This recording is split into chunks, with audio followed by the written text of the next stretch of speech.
When I pulled into my driveway that afternoon, all I wanted was a sandwich and maybe 20 minutes of pretending the world didn't exist. Instead, I found a damn tow truck backing up to my Mustang like it was prey. There it was, my '68 fastback project car, half covered in dust, missing a door handle, and still somehow the best looking thing on the street. The driver already had the front tires off the ground, winch cable whining like it hated me personally. And right there, standing with her arms crossed and a clipboard in hand, was Brenda Holloway, president of the illustrious Sunset Hills Homeowners Association, also known as the human equivalent of a migraine. I killed the engine, got out of my truck, and took 2 slow steps toward them. Nobody moved. Even the tow truck's hydraulics seemed to take a nervous little break. "Afternoon," I said. Real calm, like we were neighbors discussing mulch. Brenda didn't return the greeting, she just raised an eyebrow and gave me this look, the kind people give stray dogs when they are deciding if animal control should be called. "You received a notice regarding the abandoned vehicle," she said, flipping through papers like she was auditioning for Judge Judy. I looked over at my Mustang. Abandoned? Sure. If sanding down the hood and spending weekends rebuilding the engine counted as abandonment, then I was guilty as hell. I stepped closer to the tow truck, reading the fresh yellow notice duct-taped, yes, duct-taped, to my front gate. Today's date, stamped 3 hours ago. How considerate of them to give me ample time to respond. Maybe next time they'd just text me from the tow yard. I turned back to Brenda. "You couldn't knock on the door?" I asked. "You weren't home," she said, all clipped and efficient, like that excused felony-level trespassing. "And towing my car without a court order, that legal now, or are we just winging it?" Her smile was thin enough to slide under a closed door. Sunset Hills has very clear standards. Vehicles in visible disrepair are not allowed on residential lots. Ah yes, visible disrepair. That flexible little phrase HOA boards love to throw around when they want to play king of the neighborhood. Meanwhile, 6 houses down, there was a guy with pink flamingos and a 12-foot inflatable Santa still waving in mid-April. But sure, my half-restored Mustang was the real threat to property values. The tow truck driver glanced between us, clearly hoping I'd just get violent so he could leave early. Poor guy didn't realize I wasn't mad, not yet, but I was paying attention now. And when I pay attention, things usually get interesting. It hadn't always been like this. When I first bought this place 6 months ago, all I wanted was space. A little slice of Texas dirt big enough for a garage, a fire pit, and a dog that could run without bumping into a fence every 10 feet. The house wasn't much. Built in the late 70s, stubborn as a mule, sitting just outside the shiny new subdivisions with their matching mailboxes and panic about non-neutral paint colors. At the closing, my realtor had waved off the whole HOA thing. "Technically, you're inside Sunset Hills," she said, "but your property's old enough to be grandfathered in. They can't touch you unless you let them." She said it with the kind of confidence you usually hear right before a car salesman disappears into the finance office for 20 minutes. Still, I believed her. I believed a lot of things back then. The first shot across the bow came about a month after I moved in. It was a letter. Not one of those angry ones either, no final notice or immediate action required, stamped in red ink. Just a nice, polite envelope tucked in between a Home Depot ad and a coupon for buy one, get one free hot wings. Inside was a politely aggressive note from the Sunset Hills Homeowners Association. Subject: aesthetic concerns regarding your property. Because nothing says "welcome to the neighborhood" like someone implying your place looks like a meth lab. The letter was signed, of course, by Brenda Holloway, President, Sunset Hills HOA, in a font so stiff it probably had its own neck brace. In very official language, she informed me that my visible workspace, namely the Mustang and the tools spread out across my driveway, was detracting from the harmonious visual appeal of the community and may invite concerns from fellow residents. Translation: she didn't like seeing my car parts while sipping her skinny vanilla latte. At the bottom, there was a friendly little suggestion that I voluntarily remediate the issue by moving my project inside a garage or otherwise concealing it from view. I set the letter down and looked out the window at my Mustang. It was sitting there, proud as ever, surrounded by a couple of jack stands, a toolbox, and the new front bumper I'd just unboxed. There was no oil leaking, no busted out windows, no broken appliances on the lawn, just a guy fixing up a classic car in his own damn driveway. Pretty sure Norman Rockwell painted something like that once. Still, I didn't want to start a war over nothing. At least not yet. So I built a temporary carport, simple metal frame, canvas sides, nothing fancy, and parked the Mustang under it. Problem solved, or so I thought. A week later, I got another letter. This time, Brenda wasn't hiding behind aesthetic concerns, when now it was unauthorized structures. Apparently, Sunset Hills had strict rules about temporary shelters, even for vehicles, and mine hadn't been approved by the Architectural Review Committee. Which was hilarious, because if there was an Architectural Review Committee, it was either Brenda, and Brenda, or maybe Brenda's cat serving as VP. The letter ordered me to remove the carport within 10 days to preserve neighborhood standards. No suggestion, no voluntary anything, just an order. I stood there in my kitchen, holding that second letter, wondering exactly how many suburban martinis Brenda had to knock back before she decided my canvas carport was a threat to civilization. I didn't even get mad. Not yet. I just folded the letter real neat, tucked it under a fridge magnet that said, "Good fences make good neighbors," and decided I'd play this out the polite way. At least until they made it personal. After I ignored the second letter, which for the record was a perfectly legal choice considering they had exactly zero jurisdiction over my property, things got creative. First came the anonymous neighbor complaints. I'd find little sticky notes tucked under my windshield wiper or taped to my mailbox. Stuff like, "Your property is an eyesore. You're bringing down the neighborhood. Maybe you belong somewhere without standards." Handwritten, cowardly, and hilarious, considering 2 streets over there was a guy who still hadn't taken down his Christmas lights from 2015. Then came the fines. Brenda, bless her heart, started sending me official-looking invoices, $50 here, $75 there, citing multiple violations of HOA rules. Every letter had a running balance printed at the bottom like I was some deadbeat utility customer. I didn't pay them. I didn't even acknowledge them. Mainly because, again, my lot wasn't legally under the HOA's thumb, but also because I had this thing called self-respect. Brenda wasn't a fan of being ignored. About a month into her campaign, I came home from a shift at the firehouse to find 2 men in reflective vests standing inside my fence line, clipboard in one hand, cell phones in the other, taking photos of my driveway, not from the sidewalk, inside my property. They looked up when they heard my tires crunch the gravel. One of them had the nerve to give me a little wave, like we were old buddies catching up over beers. I parked, got out, and just stood there for a second, letting the silence do all the heavy lifting. Finally, I asked, "You boys lost, or you just real committed to getting shot today?" They didn't answer. Instead, they shuffled out through the side gate Brenda must have sweet-talked them through. No apology, no explanation, just 2 guys looking real interested in the ground as they left. By dinner, I had a fresh email from Brenda. Subject line: Notice of continuing violations and imminent legal action. Apparently, the inspection had confirmed my ongoing non-compliance with community standards. She helpfully attached blurry photos of my Mustang, still sitting under the carport, and a list of demands. Remove the unauthorized structure, relocate or garage the abandoned vehicle. Pay accumulated fines within 15 days. Failure to comply, she said, would result in further enforcement actions, which was a fancy way of saying they were getting ready to escalate beyond passive-aggressive paperwork. I leaned back in my chair, reread the email, and whistled low. Some people collect stamps. Some people rescue stray dogs. Brenda collected grudges, and she was just getting started. Even a stubborn man knows when it's time to try the front door before kicking it down. The next morning, I printed out every letter, every fake fine, every photo Brenda had sent me.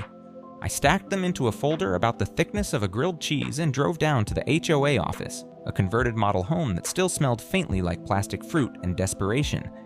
Brenda wasn't there. Of course. Instead, I got her loyal second-in-command, Gary, a guy who looked like he'd been waiting his whole life for a clipboard and a sense of authority.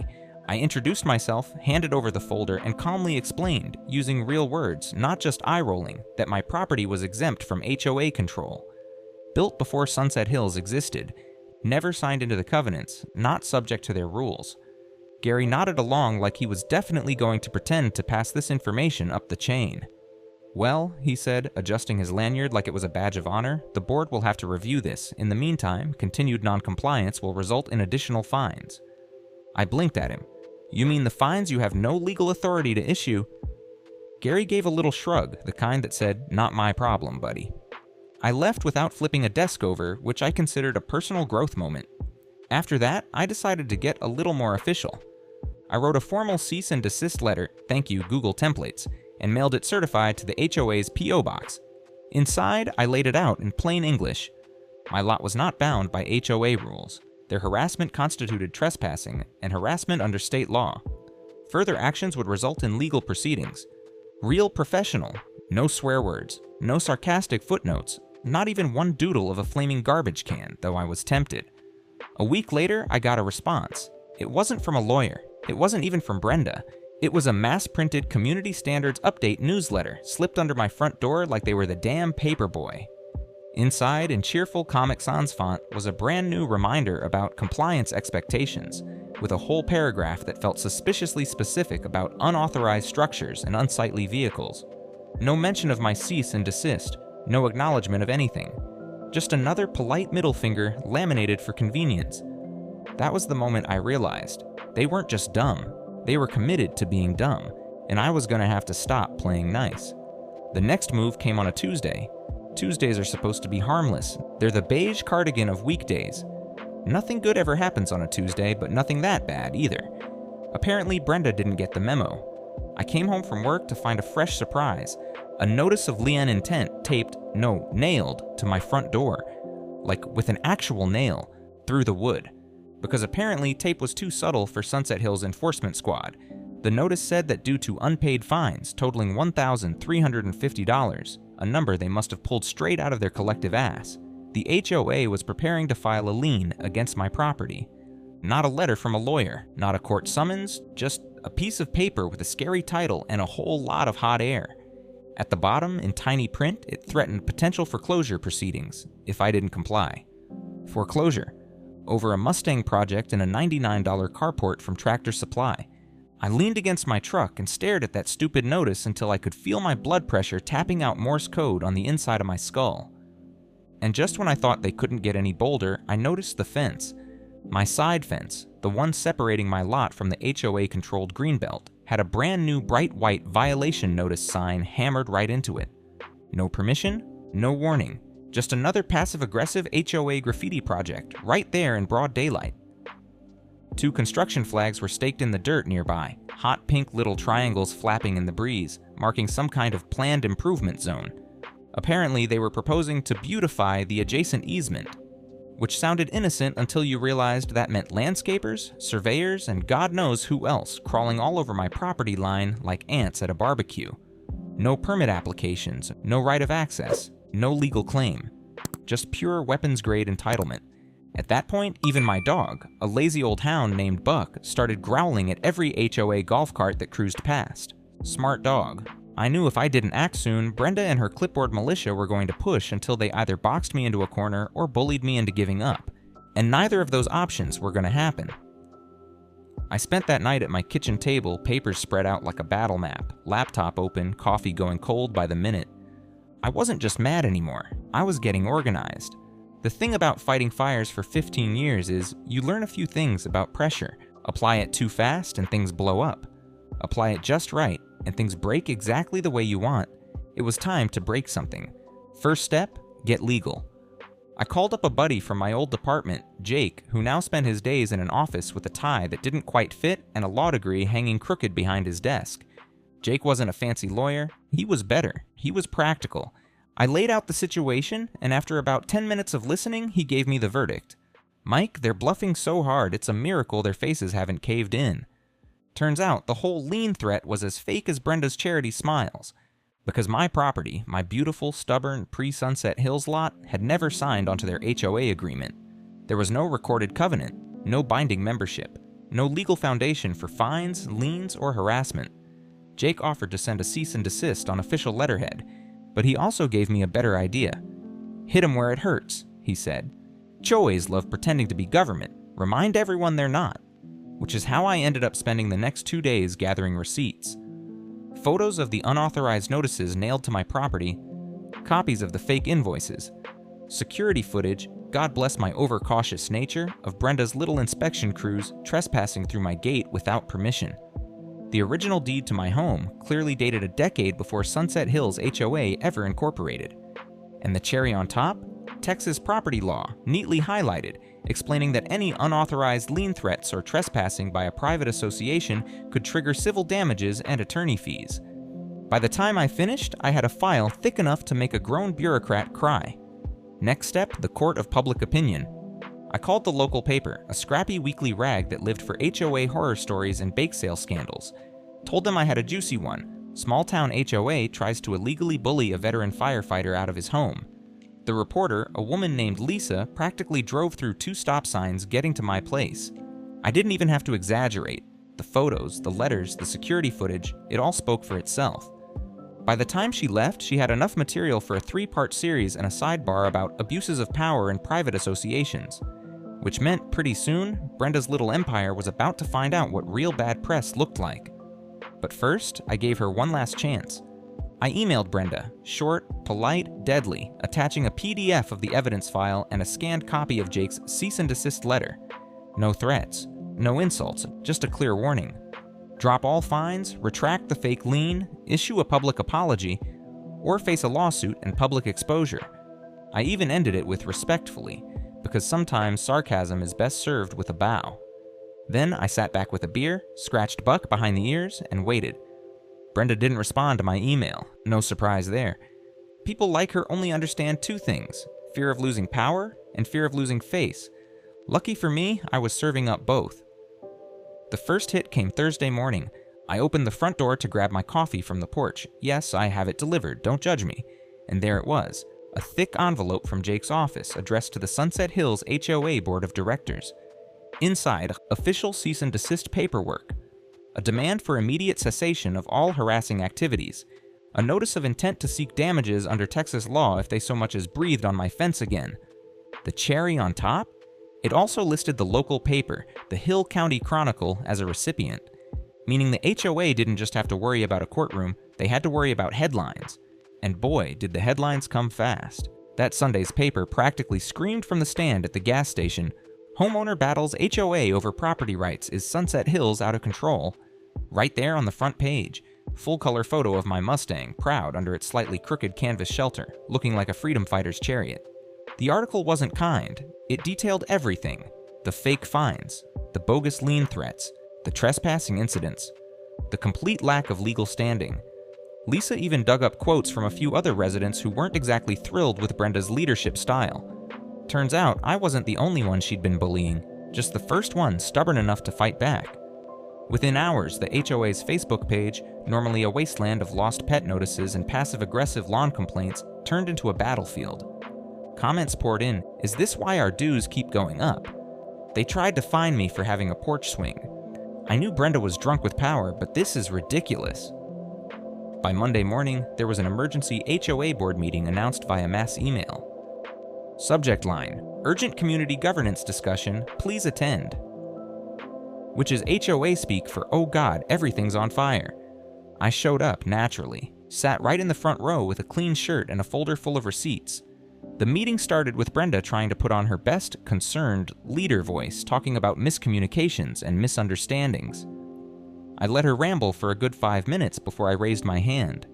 "You're not authorized to govern my property," I said, voice calm, caring just enough so everyone could hear. "And if you try it again, the next notice you get will come with a judge's signature." Dead silence. Then someone in the back, bless their anonymous, rebellious heart, started clapping. A few more joined in. Nothing thunderous, just the slow, inevitable ripple of a crowd realizing they'd been played for fools. Brenda's face did this amazing thing where it tried to stay professional, but ended up looking like she swallowed a lemon whole. After that, the board tried to hustle the meeting along, lots of vague promises about reviewing procedures and improving communication. But the damage was done. Brenda didn't look so invincible anymore, and neither did the HOA. It didn't take long for the fallout to start. By Wednesday, the HOA's official apology email landed in every homeowner's inbox. Subject line: Sunset Hills HOA statement regarding recent events. It was everything you'd expect from a group of people trying very hard not to admit they got caught with both hands in the cookie jar. Words like regret, confusion, and unfortunate circumstances were thrown around a lot. Not once did they use the words illegal, harassment, or Brenda. I wasn't impressed. Neither was the neighborhood. Turns out, when you threaten to foreclose on a guy's home over a classic car in a pop-up carport, and then get publicly shamed for it, people start asking uncomfortable questions. Questions like, where are my HOA dues really going? Who gave Brenda authority to act without a vote? How many other fines have been made up out of thin air? The next Sunday, the HOA held a special meeting at the community center. Not in the cozy model home this time, no, they needed a bigger venue. People were angry, I didn't even have to say anything when I showed up. Neighbors who barely nodded at me before were shaking my hand, clapping me on the back, offering to buy me a beer. Inside, it was standing room only. Brenda tried to open with a speech about moving forward together. Someone in the second row interrupted her to ask about the budget discrepancies Lisa had dug up. Someone else demanded to know how many other illegal fines had been issued. It got louder, faster, rougher. Brenda kept trying to talk over them, but the room had turned. There's a special kind of silence that falls when someone realizes they've lost all control. Brenda found that silence about 45 minutes in, right after an elderly woman with a walker told her very loudly to pack it up and go home. The board, what was left of it, huddled up, whispered furiously, and finally announced that Brenda was resigning effective immediately to focus on personal matters, which was HOA code for "she's out and we hope you won't sue us." The room erupted. Some people clapped. Some just sat there smiling. I didn't cheer. I didn't need to. I just leaned back against the wall, arms crossed, and watched Brenda gather her little stack of papers and walk out of that room like a deflated Macy's Thanksgiving Day balloon. Funny thing, for all her talk about community standards, she didn't even say goodbye. A couple months later, life around Sunset Hills got real quiet.